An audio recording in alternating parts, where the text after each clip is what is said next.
that everybody is having a wonderful weekend thus far. Guys, I came to the Temple Belton game last night and it was lit. Oh my goodness. I mean, there were so many fans. You really felt like you were in an NFL game, and the game was so close. It went all the way into overtime. So I got to give a shout out to both Temple High School and Belton High School, because I'm telling you, they fought a good fight last night. It was a wonderful, wonderful, wonderful game. So cool to see all the fans, the parents, the band, oh my gosh, the dancers, the cheerleaders, color guard. Everybody was out there and they were doing their absolute best. I got to give a shout out to number 21. I don't know who his name is, but from Temple High School. Young man, you are doing your thing. Keep doing your thing, because you are absolutely on your way. Talking about a hometown hero, talking about some fun last night. I had a ball, y'all. I had a ball. So, as you all know, it's starting to get cooler around here, and I'm so excited about that. And I hope that this Texas weather, please just cool down, Texas, just for a little bit. I promise you, autumn is my favorite season of the year. And it seems like we only have it for 2 weeks, and then we go straight into somewhat of a winter, and then we're back to being blazing hot again. But hey, it's Texas. Gotta love it, right? So, at any rate, with it being October, it is also a very, very important month. It is Breast Cancer Awareness Month.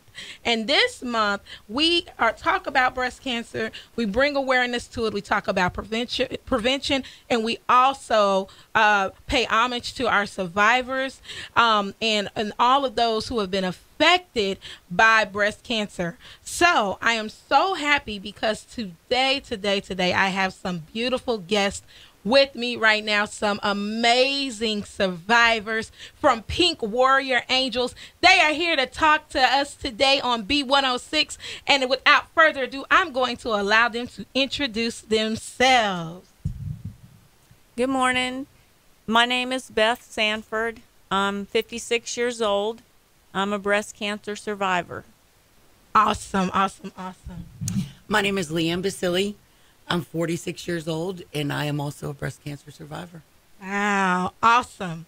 So I am just, first of all, I just want to say it is such a blessing to have both of you ladies sitting right here with me right now and talking to me and being able to bring awareness to this awful disease, because cancer truly sucks. But I am so happy that you guys are here. I wanted to talk a little bit about your individual journey and how you came to find out that you had cancer, and some of the things that you had to go through. And now that you're a survivor, what is life like? How different is it? Because I think sometimes we see it, we hear about it, we know it exists, but we really don't understand the depths. It's so important that we really try to get an understanding as people, humans, with humanity. We really need to try to understand each other and really get an understanding of exactly how cancer affects, particularly breast cancer, what we're talking about today. So Beth, you can go ahead and get Okay. I went for my annual mammogram April 2017. I've been doing my mammograms since I was 38 years old, and last year really didn't feel like it was going to be much different than any other year. You know, I always get a little bit nervous before I get the okay, all clear. Mm-hmm. But this time was different. They called me back to do a diagnostic mammogram and ultrasound, and about a week later I was having a biopsy, and a couple days after that, I found out that I had cancer. And my doctor actually called me on the phone and gave me the news over the phone, and I was picking up my grandson from school. That's a day I'll never forget. I'll never forget that, hearing those words. I'm sorry to tell you that you have breast cancer, invasive ductal carcinoma. So then, after that, it was visiting with the surgeon and the oncologist and setting up my surgery.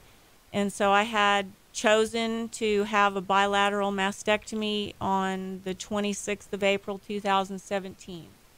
Wow. Wow. So you first of all, let's just go back to the emotional side. I cannot imagine. I'm driving in the car picking up my grandson, and my doctor calls me on the phone and tells me this over the phone. So you said that you had, there was a big word that you used, invasive. Invasive ductal carcinoma. What does that mean in layman's terms? Well, the word invasive obviously kind of means that it's invaded, so you have a tumor, but the invasive part means that it has gone outside of the tumor. Okay. And then ductal carcinoma is cancer, and ductal meaning the milk ducts in the breast. And that is just one kind of breast cancer. There are other kinds of breast cancer. Right. And then you said that you went in for a bilateral mastectomy. What does that mean? It means that I had both of my breasts removed. And that was the best thing for you to do, just to remove? That was my personal decision. I based my decision on I never, ever want to have to do this again. And I just felt like, I don't need them. They're not who I am. Right. And I didn't want to take any chances on having breast cancer again. Right. So, I love that you say that. Just being from a woman's perspective in the society that we live in, everything is so physical. Yes. You got women that are going in and they're getting illegal injections, which is a whole nother subject, but illegal injections into their body to try and enhance themselves. You have these plastic surgeons, you got all your new nose, new eyes. They have a thing now where people actually go and change their eye color. No, seriously. Like, they change I'm like, you got to be kidding me. They go through, and they go overseas to get it done. It has been such a crazy thing, especially for our women. I watch us trying our best to fit this cookie cutter image of what we think beauty is. And you said you can have them, you can take them. Was that a decision that you immediately came to, or was that something that it took some time to get to? No, I pretty much immediately, that was my decision immediately. Yes. And then I kind of conferred with my surgeon and my oncologist, and my surgeon said that was definitely a reasonable option. My oncologist said that he thought that was a reasonable option for me as well. And my husband was behind me. My daughter is a nurse. She was behind me. My entire family was supportive of that. In fact, it was my brother, who's just younger than me. He's 10 years younger than me. We were on the phone, and he kind of broke down when I told him that I had cancer. And he said, I know you're not going to want to hear this right now, but just take them off, Beth. Just take them off. And so by doing that, it just kind of like cuts it. It cut it off from going throughout. Because what would the risk if you decided to keep your breasts? What would the risks involved with trying to go through, whatever other treatments and to keep them? Well, first of all, if I had chosen just to have a lumpectomy, I would have had to have radiation treatment. That would have been absolute. I would have had to do that. So by having a double mastectomy, which I have to say, I want to say this, every person's situation is different. Mm-hmm. So I can say things about my cancer, and Leanne and I may have similar situations, but her treatments may be different because there's so many tests they do, the pathology of your tumor, the your age, just a lot of different things go into making a decision about what your treatments are going to be. Right. And so, the stage of your cancer, the size of your tumor, whether your lymph nodes are affected, and I was very lucky that my tumor was small. It wasn't there last year. I have my mammograms every year, so they were able to look at that. I got to stop you right there because you said something that was very poignant. You said, I have my mammograms every year, so they were able to look at that. Yes. It is so important to get those yearly mammograms or annual mammograms. What age do they recommend you start that? I believe 40 is the recommended age if you want your insurance to pay for it. Most insurances won't pay for mammograms before 40 years old unless there's a reason. Okay. And I didn't have health insurance when I started doing my mammograms, so I was able to get an order from my doctor and pay for it myself. I love that you did that. What made you even be so proactive to do that? I had an aunt who had breast cancer, and I've always had kind of lumpy, bumpy breasts. And a lot of women have that. You can have fibroids in your breasts, and so it's hard to tell what is something to worry about and what isn't something to worry about. Right. So the mammogram kind of takes that, worry off the table. It sees things that you can't even feel. Like, I never felt my lump.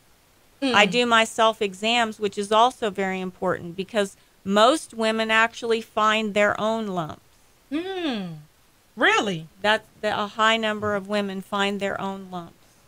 Wow. Yeah. But I didn't feel anything in mine. So the mammogram really saved my life. And that's what my advice to women who are listening is breast cancer does not discriminate. It doesn't care how old you are, what color you are, if you're rich or poor, what your background is. It doesn't care about any of that. It affects all women. 1 in 8 women will get breast cancer. Whoa.